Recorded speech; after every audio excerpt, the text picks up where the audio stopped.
Salut, c'est Yann. Aujourd'hui, je voudrais vous parler de la connaissance théorique versus l'expérience, de l'importance qu'il y a parmi ces deux aspects et du ratio idéal à appliquer pour pouvoir réussir dans vos différents projets.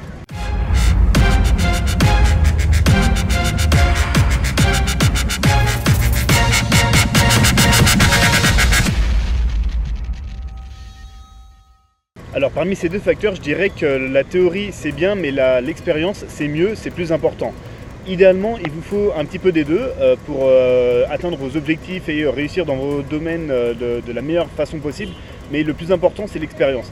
Vous ne pouvez pas comprendre parfaitement un domaine, une passion ou une compétence si vous n'avez pas d'expérience dedans. Si vous passez tout votre temps à juste acquérir des connaissances théoriques, à étudier, vous avez un aperçu juste hypothétique de ce qu'il faut faire ou de ce qui est bien, de ce qui marche ou de ce qui ne marche pas dans le domaine que vous convoitez, dans le domaine que vous étudiez, mais sans votre propre réelle expérience, vous ne comprenez pas et vous n'avez pas de vrai savoir-faire. Alors le top pour avancer de manière la plus rapide possible et la plus efficace possible dans n'importe quel domaine, c'est d'avoir un bon ratio entre vos connaissances théoriques, vos nouvelles connaissances, ce que vous étudiez et votre propre expérience. C'est hyper important d'avoir les deux et donc du coup un ratio qui est pas mal, c'est par exemple d'avoir 10%, de passer 10% de votre temps à étudier, ça peut être en lisant des livres, ça peut être en suivant des formations, ça peut être en discutant avec d'autres personnes qui sont dans le même domaine que vous, ça peut être des entrepreneurs, ça peut être des passionnés sur la même thématique que vous.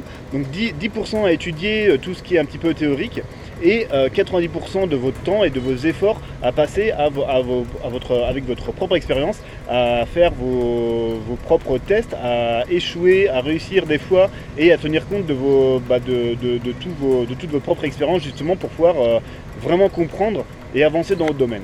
Si on prend l'exemple du business et en particulier du marketing, vous pouvez très bien découvrir des nouvelles stratégies qu'un marketeur plus avancé vous transmet, des idées qu'il peut vous transmettre, qu'il peut vous expliquer via une formation ou encore par un livre ou par d'autres moyens de transmettre ses connaissances. Et donc du coup, vous pouvez juste appréhender comment fonctionne cette stratégie, vous pouvez juste imaginer comment vous pouvez l'appliquer dans votre business et quelles en seront les conséquences. Mais encore une fois, tout ça, ça reste uniquement théorique et ça nous fait pas vraiment avancer, ça vous donne juste un aperçu hypothétique.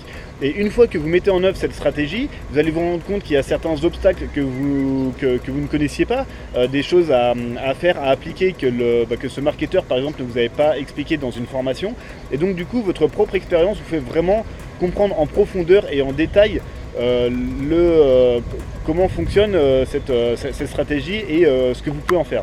Alors un des trucs les plus importants dont je voulais vous parler dans cette vidéo, c'est le problème du perfectionnisme quand on est lié à la surcharge d'informations. Et ça, c'est un problème que j'ai eu très très souvent dans le passé, en particulier pour le business, pour le marketing, pour apprendre les compétences en vente, etc. Ce qui m'est arrivé, c'est peut-être aussi votre cas, c'est de ne pas trop savoir par où commencer au début parce qu'on a énormément de choses à apprendre, c'est normal. Et donc de suivre des formations, de lire des dizaines de livres, de faire plein de choses avant de vraiment passer à l'action. Et ça, c'est un gros problème. Pourquoi ? Parce que en fait, au début, on est dans une espèce de peur, donc on veut apprendre plus pour être sûr de ne pas faire trop d'erreurs. Donc on lit plus de livres, on s'informe de plus en plus. Et le problème, c'est qu'on se confronte à différentes stratégies, à différentes approches, à différents moyens de réussir en business, par exemple. Et du coup, on accumule beaucoup de connaissances théoriques, on accumule, et donc du coup, plus on accumule, plus on se pose de questions, et plus on frise en quelque sorte, c'est-à-dire plus on a du mal à passer à l'action. Et le problème, c'est que la vraie solution et la vraie réussite passent par l'action.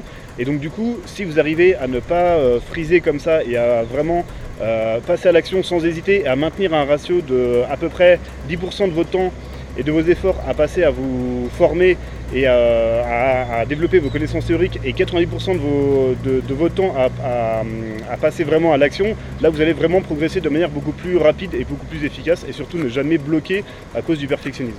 Voilà, donc pour conclure sur cette vidéo, je vous invite vraiment à passer à l'action, c'est vraiment la priorité, quitte à vous planter. Quand vous vous plantez, que vous subissez des échecs, au moins vous apprenez, vous faites de l'expérience, et encore une fois, c'est bien plus important que la connaissance théorique. Donc je vous invite vraiment à passer à l'action. Si un jour vous bloquez comme ça et que vous passez beaucoup trop de temps à aller sur des blogs, etc., à chercher de l'information parce que vous avez peur de vous planter, Rappelez-vous de cette vidéo, rappelez-vous du ratio de 10% de connaissances théoriques et de 90% de passage à l'action pour obtenir votre propre expérience, et vous allez comme ça vous débloquer et vraiment avancer concrètement. Je vous invite à liker cette vidéo, à me suivre sur YouTube et sur Facebook, et je vous retrouve très bientôt pour une autre vidéo sur le voyage, sur l'entrepreneuriat ou le mode de vie alternatif. Ciao ciao.